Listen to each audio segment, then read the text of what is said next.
მოგესალმებით, დავიწყოთ Business Insider ეკონომიკის და ბიზნესის მთავარი სიახლევით. მართლაც გამორჩეული კვირა ქონდა ამ კუთხით საინტერესო შეფასებების არეიტინგოს სააგენტოს ნაწილში, ისევე როგორც ადგილზე ეკონომიკური ზრდის მაჩვენებლების გამოქვეყნება, მაისის მაჩვენებლების გულისხმობ ამ შემთხვევაში ჩვენ ამ ნაწილს რა თქმა უნდა მიმოვიხილავთ, მაგრამ ასევე შევეხებით ეროვნული ვალუტის კურსი ამ შემთხვევაში დოლართან მიმართებაში კვლავ გამყარდა. ჩვენ ეს მაჩვენებლები გვაქვს ამ ნაწილში კიდევ ერთხელ ეროვნული ვალუტის კურსი განაგრძობს გამყარებას და ეს ყველაფერი რა თქმა უნდა მნიშვნელოვანია, რომ ხდება ეკონომიკური ზრდის კვალდაკვალ. ამავდროულად ჩვენ ხედავთ ძალიან საინტერესო და აქტუალურ ვიზიტებს საქართველოში. კიდევ ერთხელ როდესაც საუბარია შუა დერეპანთან დაკავშირებულ საკითხებზე, რა თქმა უნდა ამ შემთხვევაში ძალიან მნიშვნელოვანია, რომ შუა დერეფნის ირგვლივ და შუა დერეფნის ფარგლებში ჩართული ქვეყნების კიდევ უფრო მეტად გაძლიერდეს, ასე ვთქვათ, ამ ქვეყნების კიდევ უფრო მეტად თანამშრომლობა სხვადასხვა მიმართულებებით. თუმცა დაუბრუნდეთ ამ ნაწილში ჩვენ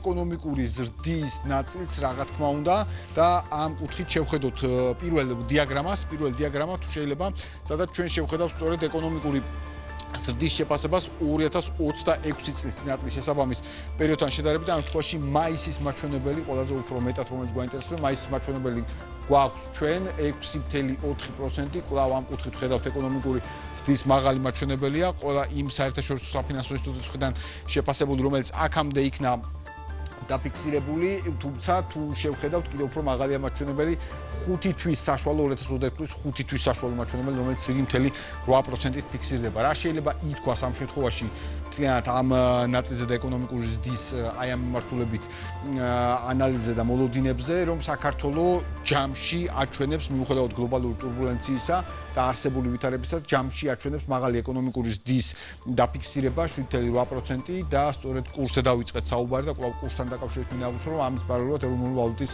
კურსი მყარდება და ინფლაციის მაჩვენებელი პროგნოზირებულია, რომ იქნება შემცირებული არსებულ რეალობასთან შედარებით. ამ კუთხით საინტერესო და პოზიტიური შეფასებები ვნახეთ ჩვენ გალთენ თაგართის ჭრილში ჩვენ ვნახეთ შეფასება, როდესაც საუბარია ამ შემთხვევაში კვლავ 7%-იანი ეკონომიკური ზრდის საპროგნოზო ზრდის შენარჩუნებაა საქართველოს ეკონომიკასთან მიმართებაში მიმდინარე წელს და ამავდროულად ინფლაციის არსებულ მაჩვენებელთან შემცირებულ ნაწილზე, რაც კიდევ ერთხელ პოზიტიური მოლოდინებია ჯამში, ვინაიდან ეკონომიკური და ინფლაციის შემცირება ყოველთვის ავტომატურად ნიშნავს კიდევ უფრო მეტ კეთილდღეობას, კიდევ უფრო მეტ სიკეთეს საქართველოს მოქალაქეებისათვის.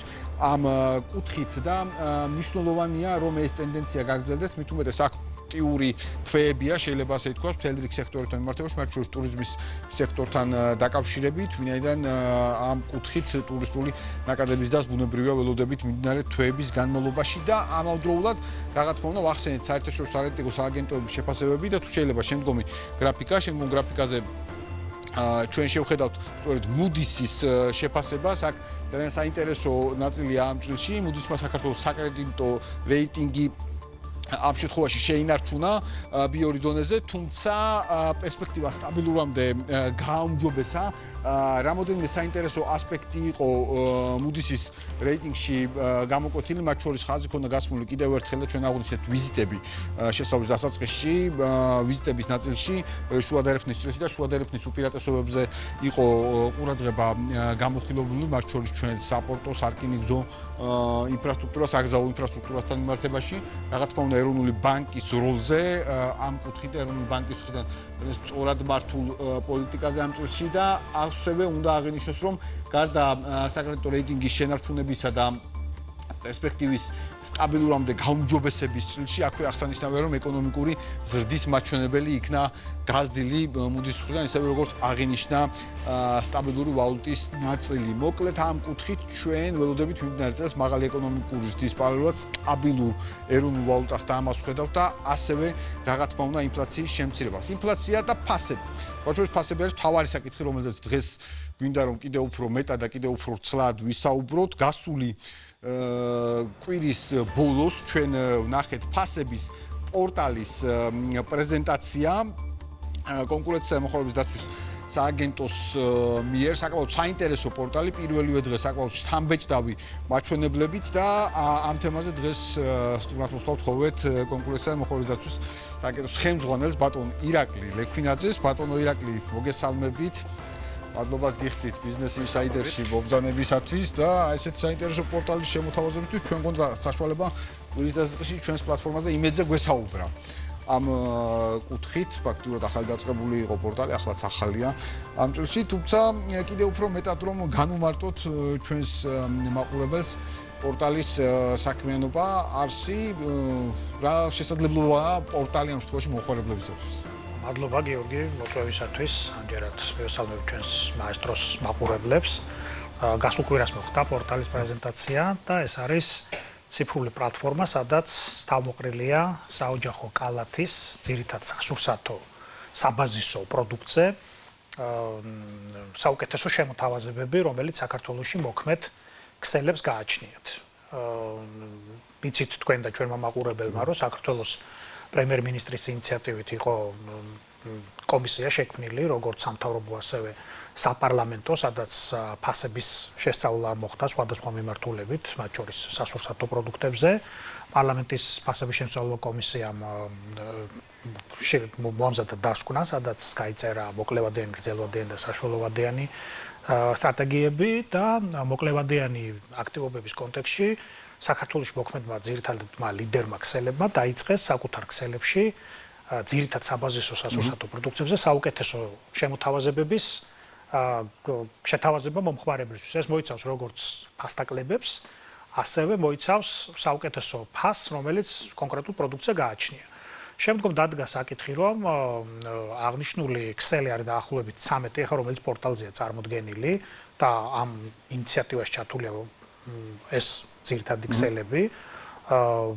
მომხდარიყო ერთიანი პლატფორმის ფორმირება, სადაც მომხმარებელს ძალიან მარტივად შეეძლებოდა წინასწარ, ესე ვთქვათ, რომელიმე ქსელში მისვლის გარეშე, მიიღოს ინფორმაცია თუ სად რომელ ქსელში, როგორც ერთ, ასევე რამდენიმე პროდუქტის კომბინაციაზე არის საუკეთესო ფასი. შესაბამისად, ეს დაევალა სააგენტოს.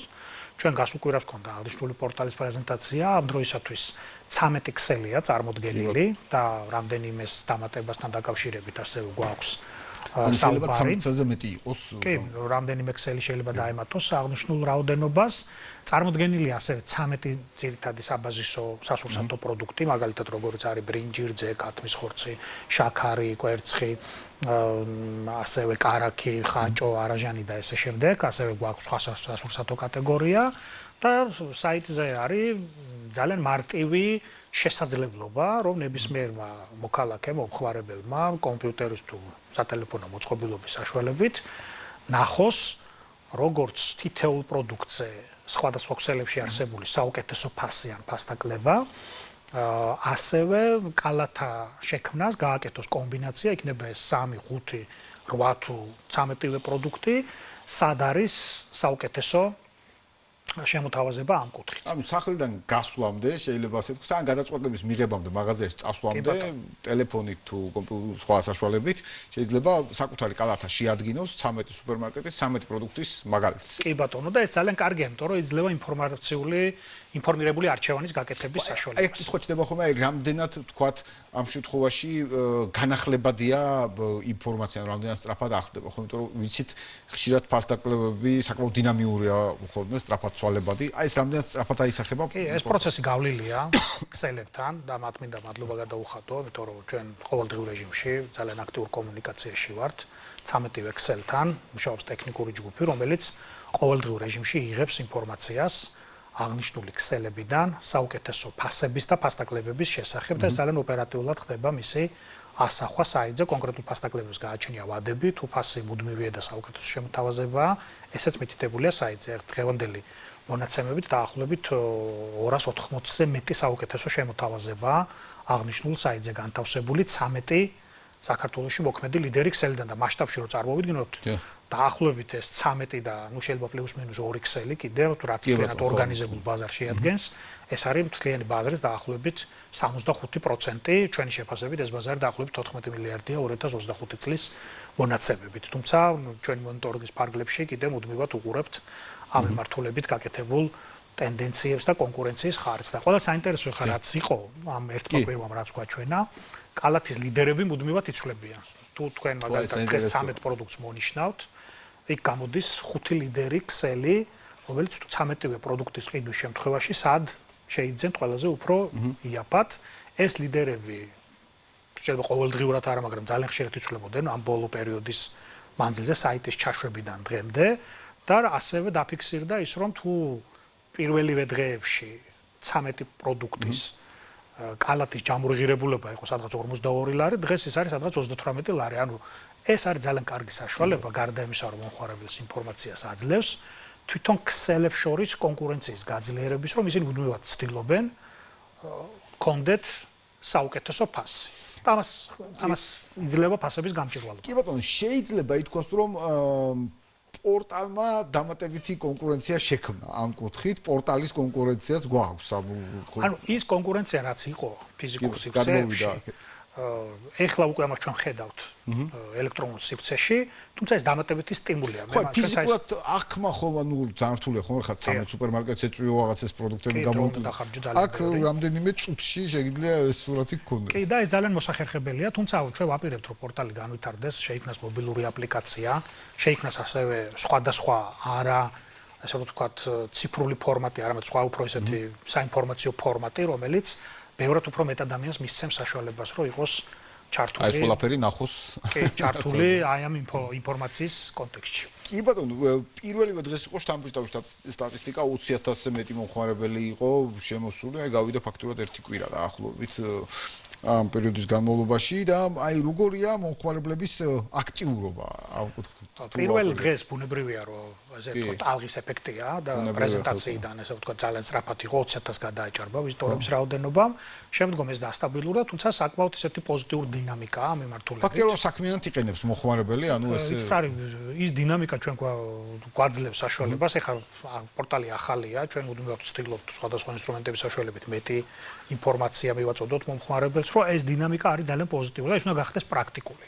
რაც ყველაზე მთავარია. აი აქ აი რამოდენიმე საინტერესო ნაწილი იქნება თქვენ აღნიშნეთ პრაქტიკულობს, აი აპლიკაცია ექნებოდა ალბათ ძალიან კარგი საშუალება, რაც თქვენ აღნიშნეთ უახლოეს პერიოდში და ასევე საინტერესო იქნებოდა აი დამატებითი სტიმული, საუბრობდით რომ მომხმარებელმა კიდევ უფრო ფართოდ იცოდეს იგივე ლიდერი კომპანიების შესახებ ინფორმაცია, შეიძლება ესეც დამატებითი სტიმული იყოს.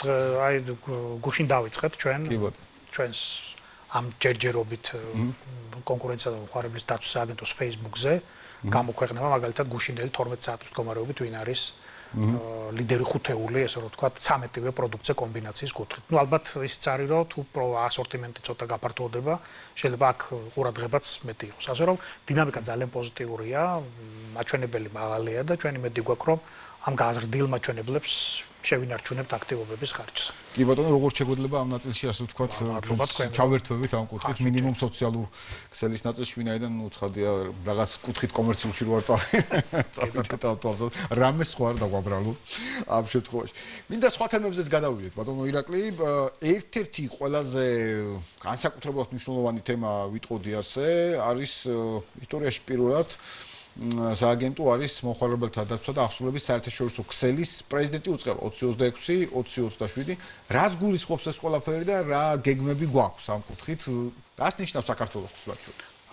ხო, ეგ ძალიან დიდი, ასე რომ ვთქვათ, პატივია ჩვენთვის. 2003 წელს შევედით ამ ქსელში.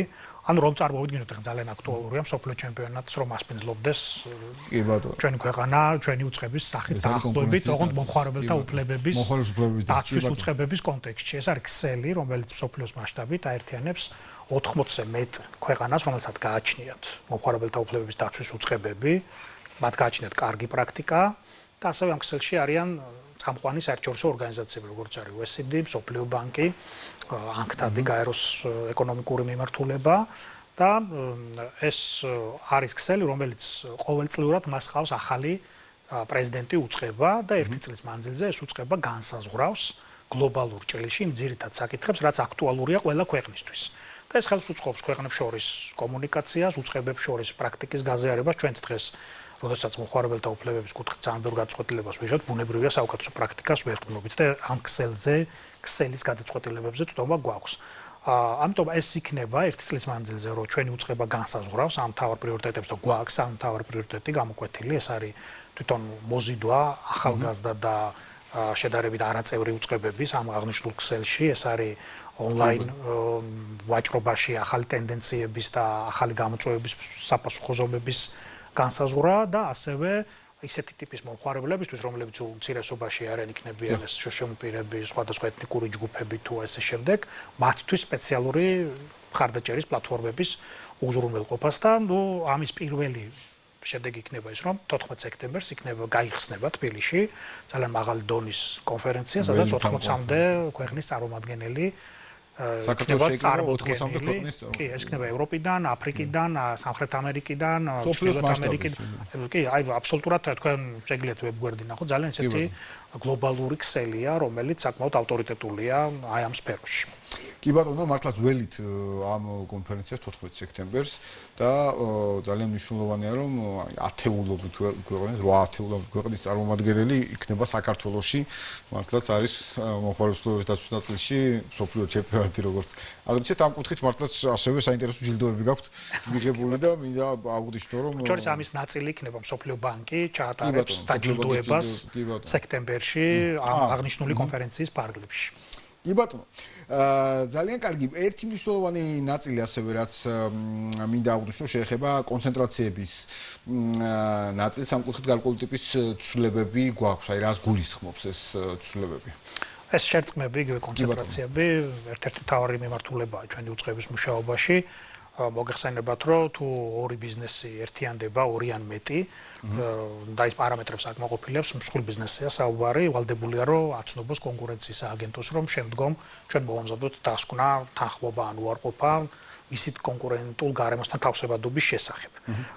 წესში ცვლილება შევიდა პრაქტიკიდან გამომდინარე, ჩვენ ძალიან აღლისეთი ძლიერი კონტროლი გვაქვს ამ მიმართულებით, იმიტომ რომ ყველა რეგისტრაცია საქართველოში გაციფრულებულია, შემდგომ ყოველ კვარტალურად უყურებთ ამ რეგისტრაციებს, მაგალითად პირველ კვარტალში 24,000-მდე რეგისტრაცია გადავამოწმეთ და მათ შორის ორი შეუტყობინებლობა აღმოჩნდა და თუ წინასწარ არ არის ეს შეტყობინებასთან დაკავშირებული, შემდგომ უნებრივია მივმართავთ კომპანიებს და სანქციების შემდეგ, რომ მოახდინონ შეტყობინება თავიდან. იყო გარკვეული პრაქტიკა მაჩვენა, გარკვეული საკითხები, რომელიც გვერდისავლის საშუალებას იძლეოდა და ჩვენ შევიტანეთ ცვლილება წესში, შიდა დოკუმენტაციის გაუმჯობესება. ისე შეიძლება მოხდარიყო კონცენტრაცია რაღაცნაირად კანონის აი მაგალითად თქვენ შეიძლება და მე ყოფილიყავით ცალკე ძალიან მსხვილი კომპანიების ფლობელები, მაგრამ როგორც ცალკე აღებულ ფიზიკურ პირებს შეგვექმნა ერთობლივი საწარმო და მე ამ ერთობლივი საწარმოთი გვეყიდა მაგალითად ამ ორი კომპანიის კონკურენტი კონცენტრაციას ხდებოდა. და კონცენტრაციაში შემთხვევაში საერთოდ არ იყო საჭირო კონკურენცია და მომხმარებლის დაცვის აგენტო მაშინ, როდესაც შინაარსით ეს ექვემდებარება აუცილებლად შეფასებას თავსებადია თუ არა ეს კონკურენტულ გარემოსთან და აი ეს გასწორდა აი ამ ცვლილებით. კი ბატონო, და კარგია რომ ვაკუთხით არ იქნება ასე ვთქვათ სხვა საშუალებები კანონის გვერდის. რაც თავარი ეს თანხმდრაშია საუკეთესო ევროპულ პრაქტიკასთან. კი ბატონო, და აუცილებლად მინდა კითხოთ აი როცა კონცენტრაციაზე ვსაუბრობთ, გარკვეულად ანუ ცნობიერებაც ამაღლდა ამ ნაწილში, შეიძლება მანამდე გარკვეული საკითხები იყო ისე რომ ვთქვათ არც იცოდნენ, ალბათ იქნებოდა შემთხვევები, როცა შეიძლება მომხდარიყო რაღაც გაერთი შერწყმა ამ კუთხით და არც იცოდნენ რომ კი, ბევრი ეგეთი იყო ეგეთი შემთხვევები. ძირითადი აი როცა კონცენტრაციაზე ვსაუბრობთ, აი რომელი სექტორებია ძირითადად ეს რომელიც ყველაზე უფრო მეტად აქტუალურია ამ კუთხით? აი თუ ცოტა ძელოდენ ჭრილში დავინახავთ, შარშან იყო თანხმობა გაცემული 18 კონცენტრაციაზე, შერწყმაზე, მათ შორის ორი იყო სპეციალური ვალდებულებებით, ანუ ეს ნიშნავს, რომ ახლოს იყვნენ ან გადაცდნენ დომინანტური მდგომარეობისთვის საჭირო პირობას 40%-ზე მეც ბაზარზე და ჩვენ დაუწესეთ დროში გაწერილი სპეციალური ვალდებულებები, რომ მომხდარიყო რომ მისთვის რომ არ მოხდეს მაგალითად კონკურენტის შეზღუდვა, უარის თქმა გარკვეულ სერვისზე კონკურენტებთან მიმართებაში, ან ფასების დომინანციის პირობებში ფასების არასათანადოდ გამოყენება. თუ შევხედავთ გასულ წელს, მშენებლობა და მშენებლობასთან დაკავშირებული სექტორები არის წამყვან პოზიციაზე, შემდეგ მოდის ვაჭრობა და ვაჭრობასთან დაკავშირებული სექტორი, განათლება, სამედიცინო და სადაზღვევო მიმართულება, ეს ძალიან აქტუალურია. და მიმდინარე წელს უკვე 12 თანხმობა გვაქვს გაცემული. აქაც საკმაოდ აქტიურია ძალიან. ეს ნიშნავს იმას, რომ ბიზნესი აქტიურად მუშაობს. ეს შერწყმები ნიშნავს, რომ ინვესტიციებისთვისაც საინტერესოა რიგი მიმართულებები და რიგი სექტორები და სფერო, რომელიც დინამიურად ვითარდება, იქ კონცენტრაციები ძალიან ხშირია, მაგალითად, ვაჭრობის მიმართულება, FMCG-ის მიმართულება, მშენებლობასთან დაკავშირებული სხვადასხვა სერვისები, მაგალითად, იყო ამწეების მიმართულება, ლიფტების მიმართულება, იგივე ავტოსერვისთან დაკავშირებით იყო წელს ეს სექტორი ძალიან აქტუალური, იყო კლინიკებთან დაკავშირებული საკითხები, საჯაროა რაღაც გადაწყვეტილებები და ჩვენთან ეს ყველა ძალიან საინტერესო მიმართულებაა, მინდა გითხრათ. კი ბატონო, აქტიური ბიზნესი ფონდი უნებრივია. ეს დინამიკა აჩვენებს, რომ ინვესტიციები ამ სექტორებში აქტიურად ხორციელდება. კი ბატონო, და აუცილებლად მინდა კითხოთ ახლა ჩვენ ნაწილობრივ ვისაუბრეთ სექტემბრის გეგმებზე. წლის ბოლომდე სააგენტოს ძირითადი პრიორიტეტები ნახევარი წელი გავიარეთ და ნახევარი წლის მიწურულს მართლაც კიდევ ერთხელ ფასების პორტალი იყო ისეთ გამოკვეთილად წყალებში, ასე ვთქვათ, სახალხო საქმეა, თითოეული მოქალაქის, თუმცა სააგენტოს საქმიანობა თითოეული მოქალაქის არის იგივე მოხმარების ფლუიდის დაცვის ნაწილში. აი რა არის ძირითადი პრიორიტეტები, გეგმები მიმდინარე წლის განმავლობაში 6 თვე კიდევ გრჩება, თითქმის. კი, 6 თვეში ალბათ იქნება სტრატეგიულ ბაზრებზე აქტიური მონიტორინგი და შედეგების წარმოჩენა, განსაკუთრებით ეს თუნდაც FMCG ბაზარზე და ეს პორტალი მოგცემს საშუალებას, რომ წლის ბოლოს შევაფასოთ და დავთვალოთ. მის გამოყენების შედეგად, ამ პროექტის შედეგად ზოგადად რა დანაზოგი მიიღეს ჩვენმა მოქალაქეებმა. გვაქვს რამდენიმე აქტიური მონიტორინგი, მათ შორის საწვავის, სამედიცინო სერვისების, პესტიციდების, რომელთა დასრულება იგეგმება წლის ბოლომდე. ასევე ჩვენი მიმართულება არის, რომ მომხმარებელთა უფლებების კუთხით კიდევ უფრო მეტად გავაქტიურდეთ, განსაკუთრებით აი ონლაინ ვაჭრობის მიმართულებებია ძალიან აქტუალური და იზრდება ეს მუდმივად და საკითხებიც ყოველთვის ახალია და ონლაინ ვაჭრობა კვლავ საკმაოდ აქტიურია. კი, რა თქმა უნდა, 70% მომხმარებელთა პრეტენზია ონლაინ ვაჭრობის კუთხით მოდის. კომპანიები შემოდიან ახლები, ზოგიერთი კომპანია გადის ბაზრიდან და ამ კონტექსტში აი ყურადღება რომ მომხმარებელთა უფლებები იყოს დაცული ძალიან მნიშვნელოვანია და ამ ხაზს გავაგრძელებთ. საერთაშორისო ურთიერთობები ჩვენი სტრატეგიული ხაზია და ყოველთვის აქტიურად ვართ ბევრ პლატფორმაზე წარმოდგენილი და ვაცნობთ. ხედავთ ყოველთვის. მიუხედავად იმისა, რომ საქართველოს ახალგაზრდა უწყება ჩვენს გამოცდილებას, ვიღებთ მათგან გამოცდილებას და უკეთებთ პრეზენტირებას ჩვენს შედეგებს და გვინდა რომ გაციფრულების მეტი ელემენტი შემოვიტანოთ ჩვენს ყოველდღიურ ოპერირებაში. ეს არის ხელოვნური ინტელექტის ჩართულობა, რამდენიმე ტრეინინგიც გქონდა, გავდივართ სხვადასხვა სიახლეებს, თუ ჩვენ სფეროში თუ რა ხდება ამ კუთხით და ძალიან საინტერესო მიმართულებებია და ნუ წლის ბოლოს ტრადიციულად ჩვენ გვექნება საშუალება ერთობლივად შევაჯამოთ ხუთმა რეგულირებელმა უწყებამ კონკურენციის და მოხმარების დაცვის სფეროში არსებული შედეგები, მიღწევები და გამოწვევები და წელს ხაზგასმა იქნება, რომ პირველი კონკურენციის დამცველი უწყების შექმნიდან, ანტიმონოპოლიური უწყების შექმნიდან არის 30 წელი და ნუ ეს ხაზგასმა გვექნება ალბათ წლის ბოლოს და იმედია, რომ შედეგებიც შესაბამისი იქნება, რომელიც ბევრი მოქალაქის ყურადღებას მიიპყრობს. კი ბატონო, მინდა აღვნიშნო, რომ აი თქვენი ხელმძღვანელობის პირობებში და ამ წლების განმავლობაში, როდესაც რეალურად მათ შორის მე ყველაზე პროაქტიული თანამშრომლობა მაქვს თქვენთან მედია ჭრილში და არა მხოლოდ ყოველ წელს განსაკუთრებულ სიახლეს ველით და ვიღებთ კიდეც ამ შედეგებს და ასევე ხაზგასმით მინდა აღვნიშნო, თქვენ ძალიან მოკრძალებულად თქვით, რომ ყველა პლატფორმაზე ხართ წარმოდგენილი საერთაშორისო დონეზე, მაგრამ არა თუ ყველა პლატფორმაზე, არამედ ძალიან აღიარებულად და მათ შორის საერთაშორისო საფინანსო ინსტიტუტებისგან ყოველთვის განსაკუთრებულად არის შეფასებები, სხვადასხვა ჯილდოების თქვენი უწყების საქმიანობა და ეს ძალიან თვალსაჩინოა და მადლობა გიორგი, ერთს მინდა ხაზი დავუსვარო. შეუძლებელია ჩვენმა ამ ტიპის კონკურენციის და მოხმარების დაცვის უწყებებმა მიიღოს მნიშვნელოვანი შედეგები თუ არ არის მთავრობის და მთავრობას შემავალი სხვადასხვა სამინისტროების მხარდაჭერა და თანამშრომლობის ძალიან მაღალი ხარისხი და მადლობა მინდა მათ გადაუხადო და ასევე ზედამხედველობა შესაბამისი პარლამენტის მხრიდან და ჩართულობა იგივე თუნდაც ინიციატივების თუ საკანონმდებლო გაუმჯობესებაში, რაც მართლაც მნიშვნელოვანი და მაღალი დონის კოორდინაციაა და ეს იძლევა საშუალებას, რომ დემონსტრირება მოვახდინოთ გარკვეული პროექტების და შედეგების. კი ბატონო, იგივე ფასების პორტალთან დაკავშირებით ნახეთ თქვენი ძალიან აქტიური თანამშრომლობა ეკონომიკური პოლიტიკის კომიტეტ პარლამენტთან. დიდი მადლობა მინდა გადაგიხადოთ ბატონო ირაკლი, ჩვენ არაერთხელ მოგვიწევს რაც მოვინიშნე საუბარი, მათ შორის ბუნებრივია 14-ის კონფერენციასთან, 14 სექტემბრის კონფერენციასთან დაკავშირებითაც არის ესეთი მასშტაბური ღონისძიების საქართველოს მასპინძლობა კიდევ ერთხელ გამორჩეული ნაწილია. მადლობას გიხდით კიდევ ერთხელ და ასევე წარმატებები და მადლობა პროაქტიულობისთვის პორტალთან დაკავშირებით. სხვადასხვა მედიის საშუალებით აქტიურად აცნობთ მოხმარებას არსებულ ვითარებას, ვიცი რომ არაერთი ეთერი გქონდათ და გექნებათ ამ მიმართულებით. მადლობა კიდევ ერთხელ ბატონო ირაკლი. დღეს კი ბიზნეს ინსაიდერი ამით დასრულებულია. ეკონომიკისა და ბიზნესის მთავარი სიახლეებით თქვენ შეგიძლიათ ნახოთ ჩვენს ვებგვერდზე ბიზნეს ინსაიდერ ჯიმ, მე კი ხვალამდე გემშვიდობებით.